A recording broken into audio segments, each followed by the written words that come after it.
Here are my thoughts for Lerone Murphy versus Josh Emmett. Going into this fight, I knew Lerone was going to win.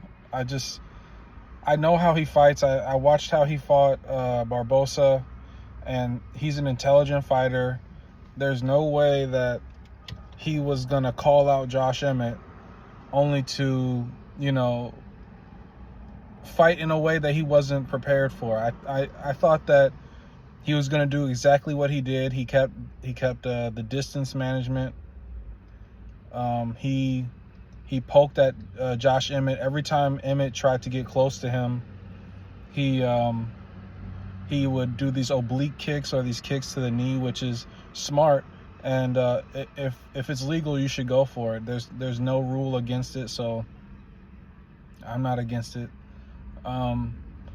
Yeah, Emmett just got outstruck, and I see people complaining about the way Lerone fought Emmett. And what did you expect? Did you really think like would you yourself fight Josh Emmett and just sit in the pocket with him after all the tape, after all these fights where he's just knocking people out with like overhand rights or right hooks? Like, would you seriously just sit still in front of Josh Emmett if you had to fight him? Like, it doesn't make any sense. If you're rooting for Josh Emmett, whatever, just say that. But to blame Lerone Murphy for fighting a style that is appropriate to beat Josh Emmett, I don't understand that. That doesn't make sense. The way he was getting booed in the Apex was crazy. Yeah, I knew he was gonna win, and that's why Emmett was the underdog. And all these people on TikTok and YouTube or Twitter talking about how, oh, okay, Emmett's the underdog. It's a lock now. I'm gonna bet on Emmett. I don't recommend you bet on anything, but if you know anything about Lerone Murphy, you shouldn't be betting against him. The guy's very smart. I hear people saying that Lerone is the featherweight version of Leon Edwards. No. Leon does not have the output of Lerone. They're just totally different. Like, Lerone might shoot a takedown depending on who he's fighting. Like, you can tell like Lerone will fight different based on whoever he's fighting. His game plan changes, his style changes. Leon's doesn't. He's always going to do that kind of point fighting, stand on the outside, be patient, and try and catch you when you're not expecting it. But Lerone is a great fighter.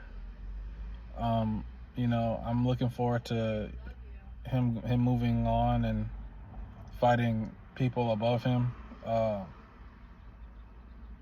Yeah, Josh Emmett, I don't know what to say for him. Like, what would I do if I was him, or what would I say to him if I was in his corner? If I was in his corner, I would say cut Lerone off. Like, he's moving on the outside. He's outstriking you. You know that your advantage is up close. How do we stop this guy? You have to cut him off. You can't let him run anywhere. And try and force him to go to your right, your power side. But he didn't cut him off, and every time he got close, those kicks to the knee and to the body, like there were some really great body kicks from Lerone. I'm not seeing enough praise for his performance, really. He did a great job considering who he's fighting. And then in the 5th round, he wobbled Emmett kind of bad. Like, he didn't drop him completely because he didn't fall on his back, but he like stumbled almost to the ground. And so the idea that he was running away the whole time, no, he wasn't. I think for the first 3 rounds, he was moving more forward and back, but not necessarily side to side. And then in the later rounds, when he's realizing I'm up right now, yeah, I'm gonna move around more. I'm not gonna risk the fight. And some people were saying like how he should have like got into a swinging fest in the final 20 seconds of the fight, especially when Josh Emmett's pointing at the ground. No. Holloway doing that was crazy because he was up against Gaethje. And then him pointing at the ground and saying like, hey, let's do this. A rational person would never do that. But that's some like crazy, weird thought process to do that. Good on him because he got that crazy knockout at 300, but no reasonable fighter who's up is going to risk the whole fight just because like they feel like it. That's bizarre. Yeah, so good on Murphy.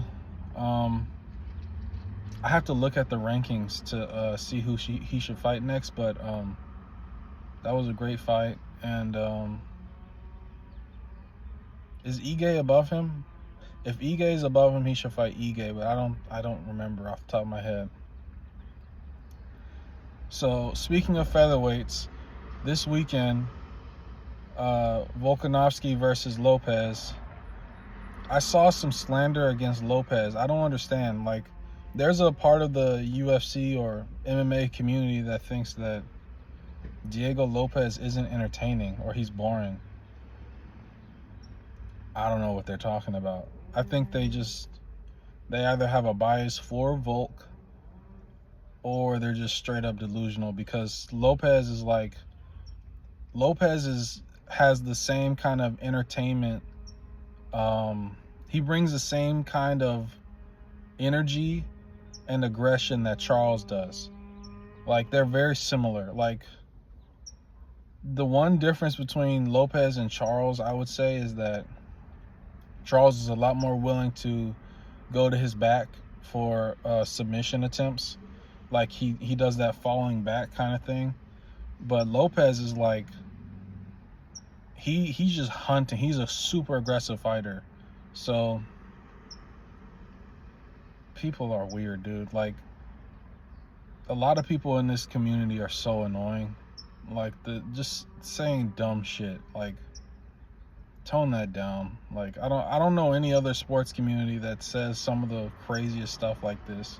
I know all sporting communities are kind of annoying to be in, but the MMA community is like some of the dumbest shit I've ever heard in my whole life has been said. But who cares? Great fights. I'm hyped for Saturday. I'm looking forward to that. And I'm going to post more. Also, Michael Chandler versus Paddy Pimblett. I don't see how Chandler beats Paddy. I think Paddy's been getting like much better very fast. I watched the Embedded, the first episode for 314, and there it was like showing Paddy at home with his I believe 2 daughters, and his mom, I think, was saying how it's calmed him down having daughters, and I can understand that, because like now you have like a clear focus and a clear goal. Like, I'm doing this for them. And he looked focused in his last fight. He doesn't seem like he's going to be wildly swinging against Chandler. I think I see Paddy either submitting Chandler or getting a decision. There's a possibility that he catches Chandler's chin. I just don't think it's nearly as likely as a submission. But Paddy's big too. Like, his frame, he's really big. And Chandler is more of a shorter, stockier kind of lightweight. But yeah,